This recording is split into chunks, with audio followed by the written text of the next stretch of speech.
My channel और आज हम पढ़ रहे हैं एनाकार्डियम ओरिएंटले। इसका कॉमन नेम होता है मार्किंग नट और एनाकार्डियेसिए फैमिली को ये बिलोंग करता है। नाउ इसके मेंटल जनरल सबसे ज़्यादा इम्पोर्टेंट है और जिस पे ज़्यादातर क्वेश्चंस बनते हैं। सडन लॉस ऑफ मेमोरी इसमें रहता है, यानी कि एकदम से मेमोरी का चले जाना। ठीक है, कोई इंसान है, अचानक से उसकी मेमोरी चली गई। Everything seems to be in a dream. Person को ऐसा लगता है कि जो भी चीज़ चल रही है ये हकीकत है, ये सपना। उसे जो भी चीज़ चल रही होती है वो अपना क्या लगता है, ड्रीम लगता है। The patient is greatly troubled about his forgetfulness. और अपने भूलने की बीमारी से, अपने भूलने की आदत से पेशेंट बहुत ज़्यादा परेशान रहता है, कन्फ्यूज रहता है एंड अनफिट फॉर बिजनेस। कोई भी काम नहीं कर पाता। Disposed to be malicious. आप अगर एनाकार्डियम पढ़ रहे हो, इसमें एक तो मेमोरी वाला पॉइंट बिल्कुल याद रखिएगा कि ये फॉरगेटफुल बहुत मेडिसिन होती है, और दूसरी चीज़ ये मेडिसिन बहुत क्रूअल होती है। ठीक है, तो यहाँ पर क्या है, डिस्पोजिशन कैसी है इसकी, मैलिशियस है बिल्कुल। ये बहुत क्रूअल होता है। सीम्स बेंट ऑन विकेडनेस, यानी कि बिल्कुल जो जैसे मतलब बहुत ज़्यादा क्रूअल होता है ये। ठीक है, विकेडनेस यानी कि बहुत ही ज़्यादा क्रूअल, और जिसमें कि कोई भी इंसानियत ना रहे, शैतान जैसे किसी पे हो जाता है। Irresistible desire to curse and swear. देखिए, डिस्पोज टू बी मेलिशियस को और विकेडनेस को हम ऐसे समझते हैं कि एक एनाकार्डियम मदर ना, जब उसको गुस्सा आता है तो वो अपने बच्चों को इतना बेरहमी से, बहुत ही बुरी तरह चप्पलों से और ना जाने क्या क्या चीज़ों से मारती हैं, बहुत ही बुरी तरह, जब एनाकार्डियम को गुस्सा आता है। और थोड़ी देर बाद फिर वो उसी बच्चे को, फिर उसको बहुत रिपेंट होता है कि मैंने ऐसा क्यों किया। तो यहाँ पर क्या होता है कि एक्सट्रीम लेवल की ये बहुत ज़्यादा मेलिशियस होता है, विकेडनेस होती है। Irresistible desire to curse and swear. हर किसी को कर्स करता रहेगा, बद्दुआ देता रहता है, बुरा भला बोलता रहता है। ऐसा कौन कौन सी दवाई करती हैं, लैक्सी, लिलियम टिक, नाइट्रिक एसिड। नाइट्रिक एसिड में क्या रहता है, नाइट्रिक एसिड में क्या रहता है कि नाइट्रिक एसिड प्रे कॉन्टिन्यूअली में है। ठीक है, नहीं सॉरी, इसमें स्ट्रैमोनियम जो है वो प्रे कॉन्टिन्यूअली में जाता है। ठीक है, स्ट्रैमोनियम लगातार प्रे करता रहता है। ये मेडिसिन जो है स्ट्रैमोनियम, ये प्रेइंग रूब्रिक में है। Lack of confidence in himself and others. तो इसमें क्या रहता है कि एक तो कॉन्फिडेंस की बहुत ज़्यादा कमी रहती है, ना इसको खुद पर कॉन्फिडेंस रहता, ना इसको दूसरों पे कॉन्फिडेंस रहता। एनाकार्डियम समझने के लिए एक ऐसे इंसान को आप इमेजिन करें जिसके दिमाग में दो ट्रेन ऑफ थॉट्स चल रहा है कि मैं ये करूं या नहीं करूं, ये करूं या नहीं करूं। आगे हम ये वाला सिम्टम भी पढ़ेंगे। ठीक है, तो इसमें ना तो खुद में कॉन्फिडेंस होता है, ना दूसरों में कॉन्फिडेंस होता है। Feels as if he had two wills. देखा, मैंने कहा ना अभी आपको कि इसके एक कंधे पे क्या बैठा होता है, डेविल बैठा होता है, और एक कंधे पे एंजल बैठा होता है। ठीक है, एक मन इसका ये करता है कि मैं अपने सामने वाले को ज़ोर से तमाचा मारूं, दूसरा मन करता है नहीं यार मैं उसकी हेल्प कर दूं। तो feels as if he had two wills, one commanding him to do what the other forbids. यानी एक तो मन उसका कहेगा कि हाँ तू कर तू कर, तो उसको बहुत मार। ठीक है, दूसरा मन कहेगा नहीं यार ये गलत बात होती है। तो इसका हमेशा क्या रहता है, ये सबसे इम्पॉर्टेंट सिम्टम है इसका, कि इसमें टू विल्स रहती हैं।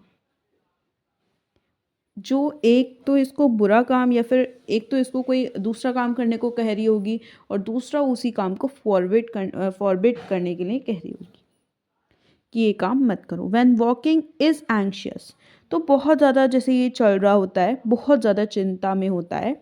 As if someone were pursuing him, जैसे उसका कोई पीछा कर रहा है। तो इसको क्या लगता है जब ये चल रहा है कि कोई इसका पीछा कर रहा है। ससेप्ट्स एवरीथिंग अराउंड हिम, तो ये बहुत शक्कू होता है। जो भी इसके आसपास चीज़ें हैं ना, हर किसी चीज़ को ससेप्ट करेगा। ठीक है, जानेगा, शक करेगा हर चीज़ों पे। हाइपोकॉन्ड्रियक होगी।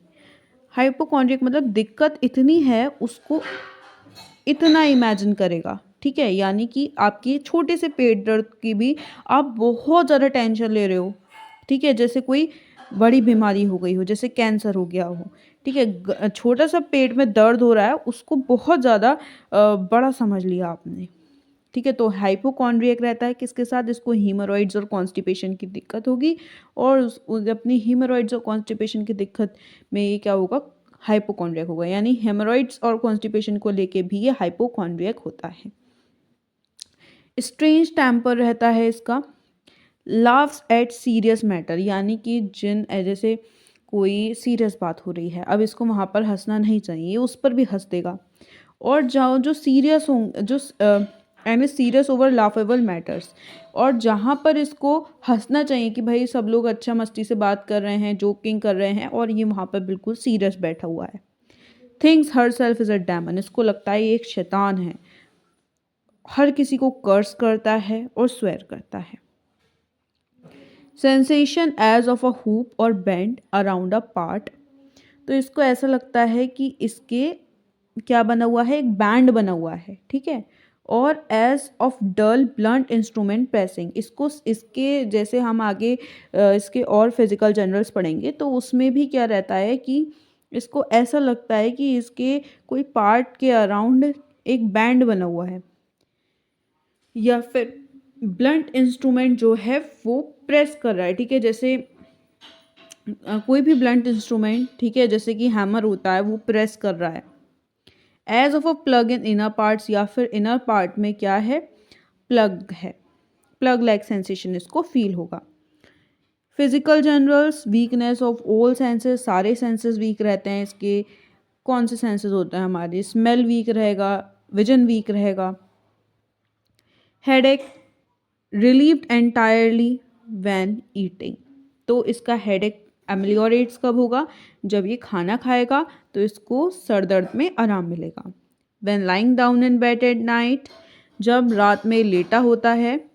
व्हेन अबाउट फॉलिंग स्लीप, जब सोने वाला होता है तब इसको हेडेक होता है, और जब बेड में रात में सोने जाता है तब इसको हेडेक होता है। Worse during motion and work, aggravation किससे है, मोशन से एग्रावेशन है, यानी चलने फिरने से और काम करने से एग्रावेशन है। Gastric and nervous headache of sedentary person, अब गैस्ट्रिक ट्रबल्स की वजह से या नर्वस ट्रबल्स की वजह से ऐसे लोग जिनको हेडेक की दिक्कत रहती है, तो उन लोगों में हम ये मेडिसिन सोच सकते हैं। Gastrointestinal system, apt to choke when eating and drinking, यानी जैसे खाना खा रहा होता है, पानी पी रहा होता है, तो वहाँ पे चोकिंग सेंसेशन इसको फील होता है, अटक जाता है, ठीक है, खाना या पानी अटक जाता है। स्वेलोज, क्यों, अब देखो इसका भी क्यों है, रीज़न वाई है इसका।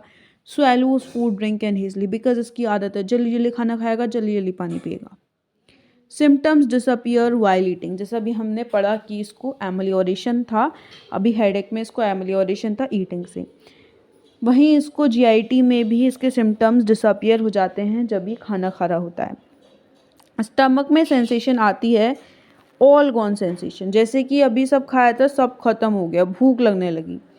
कम on only when stomach is empty and is ameliorate by eating, तो इसको क्या रहता है कि जब ये खाना खा लेता है तो इसकी जो ऑल गॉन फीलिंग है वो चली जाती है।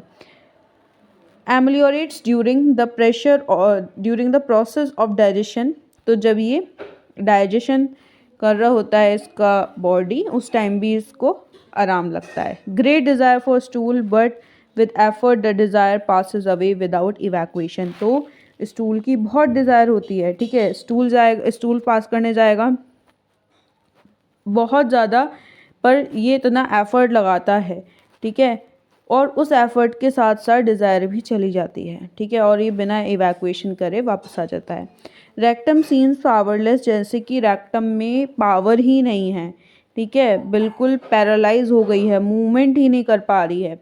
With sensation as if plugged up, जैसे तो उसमें जैसे मैंने बताया था ना इनर पार्ट्स में इसको सेंसेशन आती है कि प्लग लाइक सेंसेशन, वही इसको रेक्टम में भी सेंसेशन आती है।